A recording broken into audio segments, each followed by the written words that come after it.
So you want to make healthy choices in life. You want to be fit and active. But what if your motivation for exercise and fitness isn't just to serve you in the near term, to shed pounds or to bulk up, but to serve you in the long term?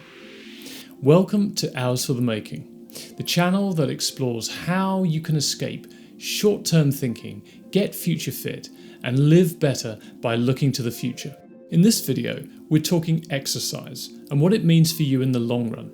Specifically, I'm going to share with you 3 things. First, what the research tells us about the kind of future that awaits those who don't exercise. 2, what exercise should we be doing?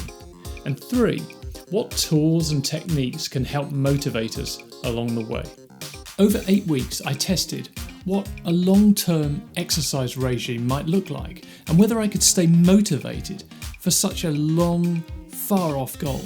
When it comes to the future, will you be able to still do the things that you love in later life? Walks in the wood, bike rides with your children or grandchildren? We can often shy away from these kinds of questions as they can feel a bit uncomfortable, remote or unconnected with our busy lives in the present. But I'm willing to guess that you probably like to keep doing the things you love for as long as possible. Now, I'm not a health expert, and I can't predict the future state of my health or your health, and neither can you. What I'm interested in exploring here is this. Does applying a long-term lens to your health make you think differently towards exercise? Can it encourage and motivate you? And what does living long-term look like from an exercise perspective? So what does the scientific literature tell us about longevity and the best way that we can promote long-term health through exercise? Let's start with whether you and I can extend our genetically fixed lifespan with regular exercise training. Sadly, no. Okay, so training doesn't add years to your life, but could it add more life to those years? Well, the science says an emphatic yes. If we compare levels of physical fitness over time of someone that is sedentary with someone that is active, it might look something like this.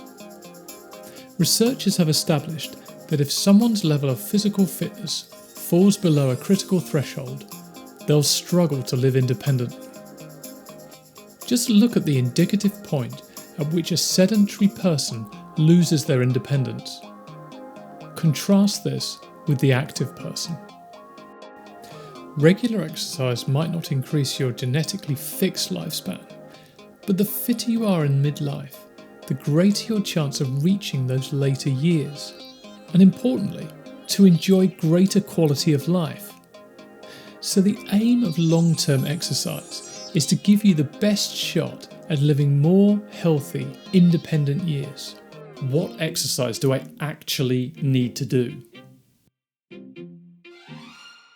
Okay, well, let's take a look at what the UK's National Health Service guidelines for exercise for adults aged between 19 and 64. Let's see what it says. First of all, check with your doctor before you start training if you have any medical questions or concerns or haven't exercised in some time.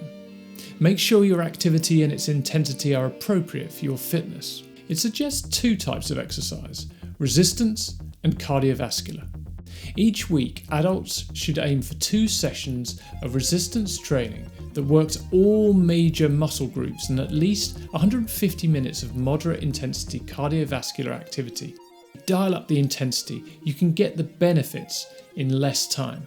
Okay, so let's drop that into a calendar and let's get a feel for what that might look like. Now, this looks like a lot of time, but it's actually less than 4% of my waking time, and it compares quite favourably to, say, the amount of time I spend in front of a screen a week.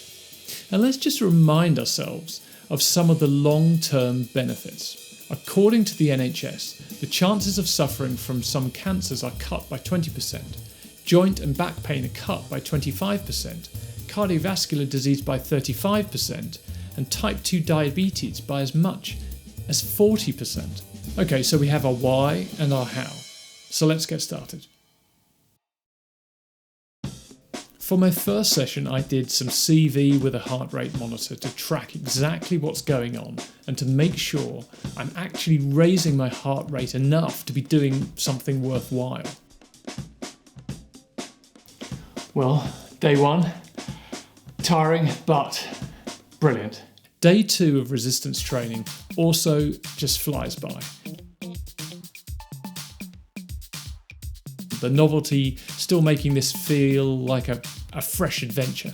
Of course, the added benefit of doing all this exercise for my future self was that I started to feel benefits right here and now. Over the past week, it seems to be going really well. I'm generally more relaxed, I have more energy, and I seem to be sleeping better.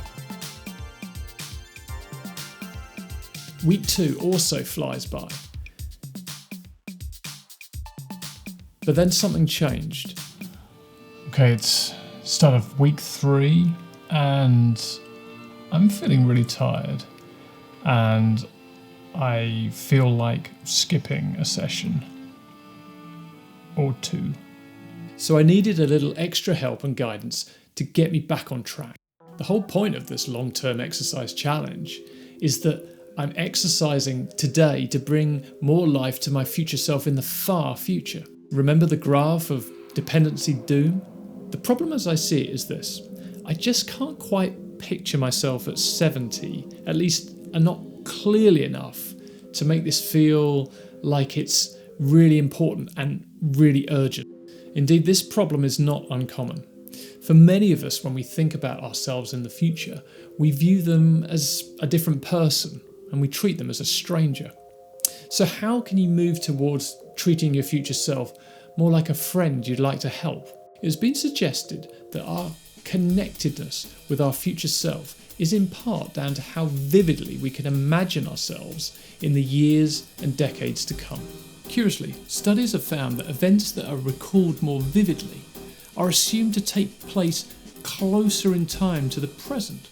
And the closer they feel in time, the more important you'll consider those events to be. So the more vividly you can picture yourself in the distant future, the closer in time that future version of yourself will feel, the more connected you'll feel, and the more likely you'll be to take action in the present to help them out. So how can you make your future self more vivid? Researchers have tested whether age-processed images can help people more vividly imagine themselves in the future, and whether this would motivate them to save more for their retirement. In one study, participants given an age-processed avatar of their future self chose to divert, on average, twice as much money to their hypothetical savings accounts than those given an avatar of their present self. So I wanted to test if this technique could help motivate me to exercise for my future. I first came across this idea in a book called Drop Dead Healthy by A.J. Jacobs. I need my phone. The app I need, it's called HourFace. I'll put a link to it in the description below. And all I need to do with this is essentially I just need to take a picture of myself. Now, what happens now is that it starts to render this.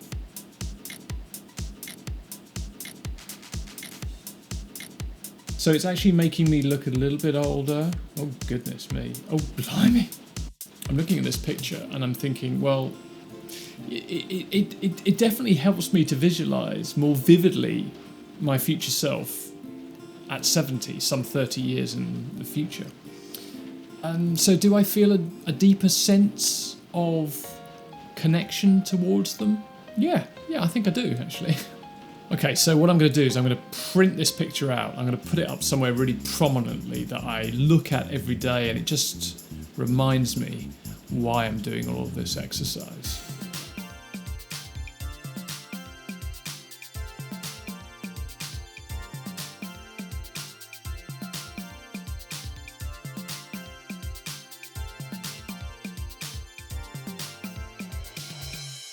So here we are at the end of week 8. At the beginning of this experiment in long-term exercise and health, I wasn't anywhere close to hitting the minimum recommended level of exercise, and I didn't have a plan and I lacked motivation. Well, the prospect of throwing away independent living soon changed my view on that. But it wasn't all plain sailing. Life throws up things unexpectedly. Illness, other obligations that interrupted my plans, and yes, there were a few moments when I wanted to skip one or two of the sessions. My instinct was telling me, okay, if I miss one or two sessions, what's the genuine long-term consequences when considered in the context of a lifetime? It's pretty minimal. But if repeated over decades, a lower level of physical activity could really have quite far-reaching consequences.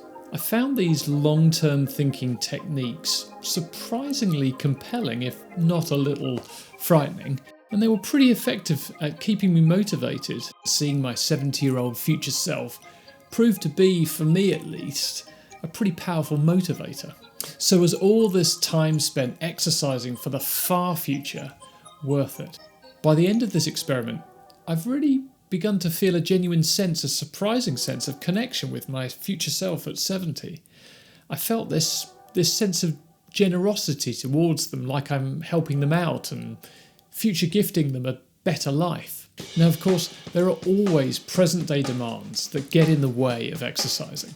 Thinking long-term just gives you an extra set of tools to help combat those demands and help you to prioritise something you want in the future. So my question is, where else in your life could you benefit from a long-term view? Let me know your thoughts in the comments. Also, check out my other videos that explore how to engage with your future more positively and purposefully. Thanks for watching. Like and subscribe if you enjoyed this video, and remember, the future is, I'm pretty certain, ours for the making.